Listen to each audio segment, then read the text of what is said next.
bien-aimés, soyez les bienvenus à notre leçon de l'école de sabbat d'aujourd'hui. J'espère que tu vas bien, que tu as bien démarré ta journée. Nous allons passer quelques minutes ensemble juste pour revoir un petit peu la leçon d'aujourd'hui, Daniel 2. À chaque fois que j'en parle, je me souviens à l'époque où j'ai connu l'évangile et que j'ai commencé à étudier la Bible pour de vrai. Je me souviens que l'étude biblique que j'ai faite de Daniel 2 m'a énormément touché. J'étais étudiant universitaire à l'époque. J'avais 18 ans, 18, 19 ans, non 18 ans. Et puis quand j'ai vu l'histoire du monde annoncée avant l'heure grâce à cette prophétie, ça m'a donné une confiance renouvelée dans la parole de Dieu. Ça m'a incité à aller plus loin et avoir plus de confiance par rapport aux autres sujets que j'étais en train d'étudier à cette époque. Donc c'est avec beaucoup de nostalgie que je me souviens de cette période où j'ai vécu ma conversion et la prophétie de Daniel 2 m'a énormément impacté. Alors, les versets pour aujourd'hui, j'ai choisi Daniel 2, 31-34, mais je saute le milieu juste pour prendre cette idée principale. Majesté, dans ton rêve, tu as vu une grande statue.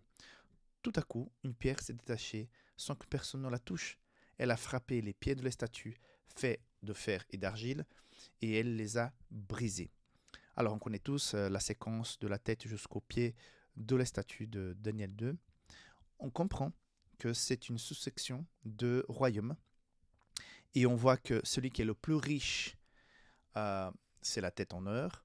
Celui qui est le plus écrasant, plus féroce, plus dur, c'est les jambes en fer.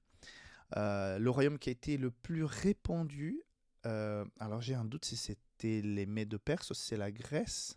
Je crois que c'est le plus répandu, c'était les Mèdes-Perses. Et puis la Grèce, c'est la loi, c'est la culture. Donc voilà, on connaît plus ou moins ces histoires. Après, le royaume Rome va se diviser. On connaît un peu ce qui se passe. On a les barbares. Donc on a comme les orteils de la statue, on a cette division. Tandis que plus tard, 3 peuples vont disparaître. Et on a donc l'Europe que nous avons aujourd'hui.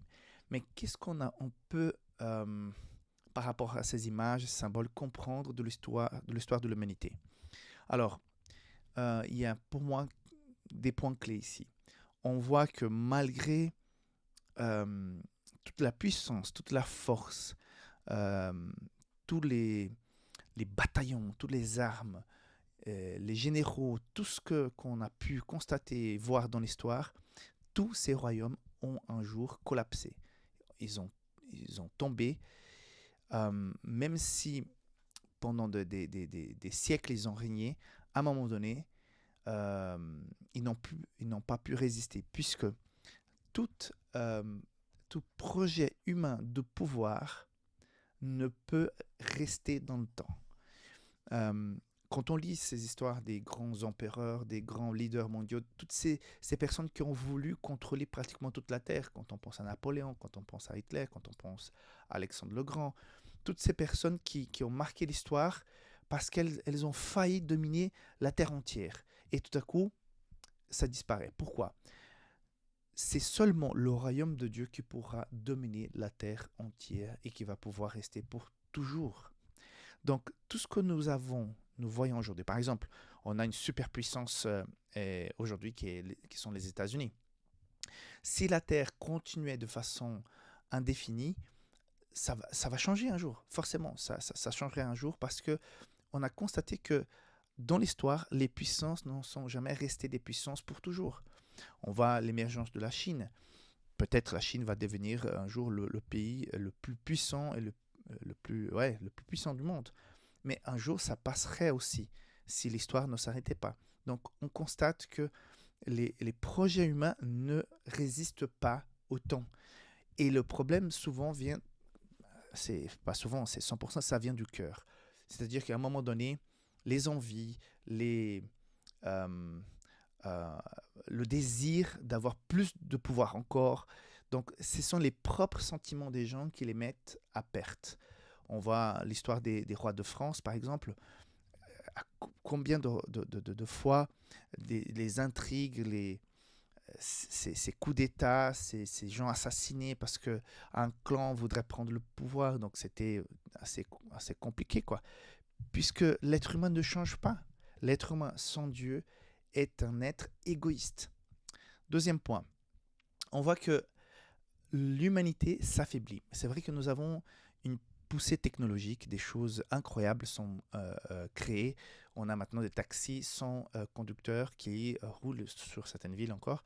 C'est pas très répandu, mais euh, on est en train d'essayer de créer le taxi volant. euh, c'est comme un drone, mais vraiment beaucoup plus grand, où on pourra s'embarquer. Et puis, ce drone, sans personne dedans, sauf le client, va t'amener d'un point A à un point B, mais en volant. Voilà, ce sont des choses qui vont forcément arriver. Alors, malgré ça, l'être humain vit un affaiblissement. Quand on voit dans les statuts par ces métaux, on comprend le message que Dieu veut aussi passer. On peut avoir des avancées technologiques, mais la moralité de l'homme, de l'être humain, elle va tout en se dégradant. Deuxième chose que j'ai constatée. La leçon mentionne aussi qu'il y avait cet espoir qu'au début du XXe siècle, fin de 19e, début du 20e, d'avoir un monde presque parfait où tous les problèmes allaient être réglés avec les avancées technologiques de l'époque, les moyens de transport, la création, l'invention de beaucoup de choses, la découverte de beaucoup de médicaments pour contrer certaines maladies. Donc il y avait un espoir de victoire de l'intelligence, de la raison. Et finalement, c'est sans quelques décennies plus tard que nous avons eu la Grande Guerre et la Deuxième Guerre mondiale, qui était un portrait de la petitesse de l'être humain, toute cette violence. Je ne dis pas qu'il ne faut pas se défendre, mais surtout ceux qui ont commencé la guerre et la façon comment on a dû faire pour arrêter la guerre avec plus de violence montre la nature humaine. On est, on est vraiment voué à l'échec grâce à nos penchants alimentés par le péché.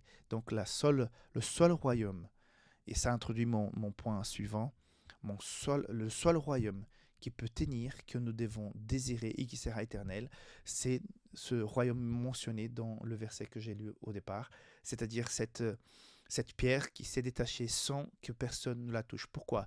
Si l'être humain avait touché, ça n'aurait pas marché.